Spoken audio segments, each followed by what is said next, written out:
पुण्यात्मा, आप जी को सुबह भी एक रहस्य उद्घाटन किया था, अब फिर करते हैं थोड़ा,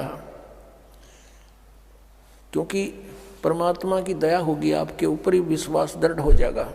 मथुरा के अंदर एक जय गुरुदेव पंथ है और उनके वर्तमान में जो उसके प्रवर्तक भी माने जाते हैं वो श्री तुलसीदास साहिब जी, जो वर्तमान में उसके गद्दी पर बैठे हैं, प्रधान हैं।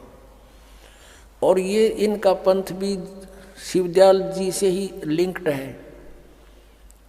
शिवदयाल जी से यानी आगरा से ही आए हैं। गोरेलाल जी इनके गुरुजी थे, किसके?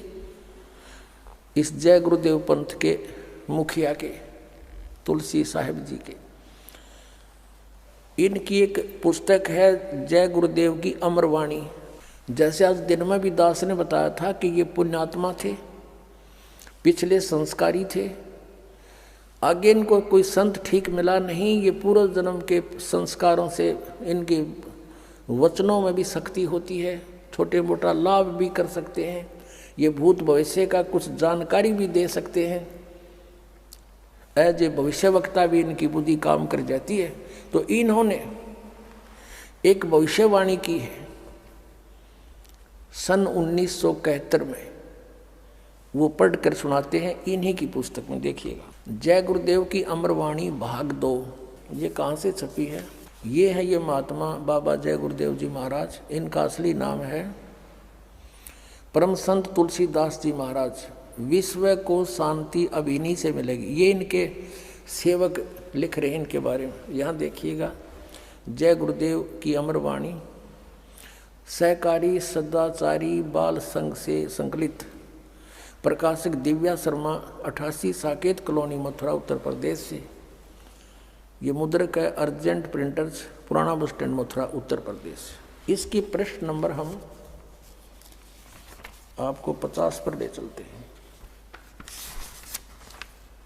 ये 50 नंबर पृष्ठ है। यहाँ देखिएगा, सहकारी पत्रिका के 7 सितंबर 1971 में इन्होंने अपनी स्टेटमेंट दी है, यानी प्रवचन किए 7 सितंबर 1971 को। किसने? जय गुरुदेव वाले तुलसीदास ने।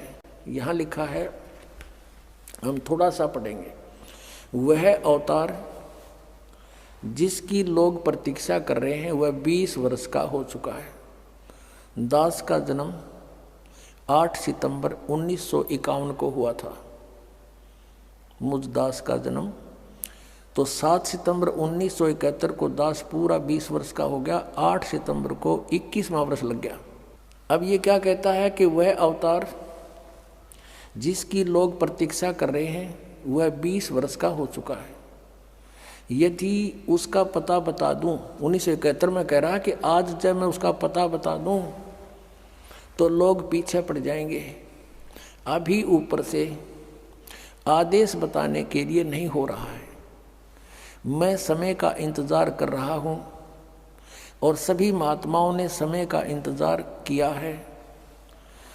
समय आते ही सबको सब कुछ मालूम हो जाएगा। 7 सितंबर 1971 को ये स्टेटमेंट है। अब इसी के 59 पृष्ठ पर चलते हैं। 59 पृष्ठ पर ये 28 अगस्त 1971 की स्टेटमेंट है सहकारी पत्रिका में। यहाँ कहते हैं, वह महापुरुष का जन्म भारत के वर्ष के एक छोटे से गांव में हो चुका है और वह व्यक्ति मानव इतिहास का सबसे महत्वपूर्ण व्यक्ति बनेगा।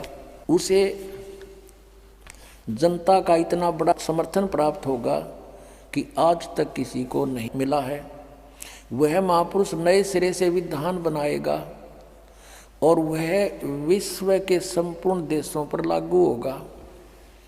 उसका एक झंडा होगा, उसकी एक भाषा होगी। पुण्यात्माओं, इस दास के अतिरिक्त यदि ये भविष्यवाणी किसी और पर फिट हो जाए तो दास ने बता दियो, मैं भी थारे साथ वहीं चल पड़ूंगा और तुम भी सारे वहीं ले चलूंगा। भाई ठीक है, अपना कल्याण करवाना है, कितने हो जाओ हमारा।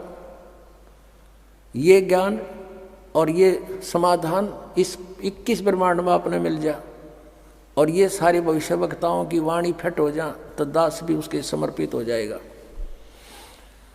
दास की प्रार्थना है कि समय खोने का नहीं है। इतने प्रमाण दे रखे परमात्मा ने, और फिर भी इनकी आंख नहीं खुलती। तो भाई घनी बांग पी रखी है काल के कुएं की। अपने आत्माओं, यदि इस तुलसी साहेब जी, तुलसीदास जी जो जय गुरुदेव के पंथ के मुखिया हैं, इनकी उस समय 1971 में दिव्यदृष्टि काम कराई थी, इनकी बैटरी चार्ज थी, और अब ये फ्यूज होगी क्योंकि इनकी कमाई खत्म होगी। किसी आशीर्वाद देकर इतने जीवों को बांट दिया, अपनी जितना चौनी ले रहे थे वह खत्म करी। यदि आज इनकी दिव्यदृष्टि काम करती है, कर रही है, तो ये बता देना चाहिए कि वो संत ये है। सब इतिहास आपके सामने रख दिया। और वो समय दूर नहीं, क्योंकि 600 वर्ष पहले परमात्मा ने कहा था कि धर्मदास कहते हैं कलयुग बीते 5500 पाँचा, और तब मेरा वचन होगा साचा। अब 5505 वर्ष कलयुग बीत चुका है। अब उससे आगे चल पड़े, क्योंकि सन 2001 में 5505 हो जाते हैं, और उस समय से ही ये हमारी जो 2001 में दास ने सब सदग्रंथों के अंदर परमात्मा की महिमा को ढूंढा, खोजा और आपके रूबरू करा दिया। और फिर कहा कि पूरे विश्व में धर्मदास एक कबीर परमेश्वर ही रहेगा, और पूरे विश्व में शांति छावेगी। इस माया की दौड़ खत्म हो जाएगी, क्योंकि एक ऐसा विधान बनेगा, वो वैसे किसी पर कोई थोपा नहीं जाएगा। ज्ञान से आपको समझ में आएगा कि हम किस लिए सारा जीवन व्यर्थ करते हैं कोठी महल बनाने में।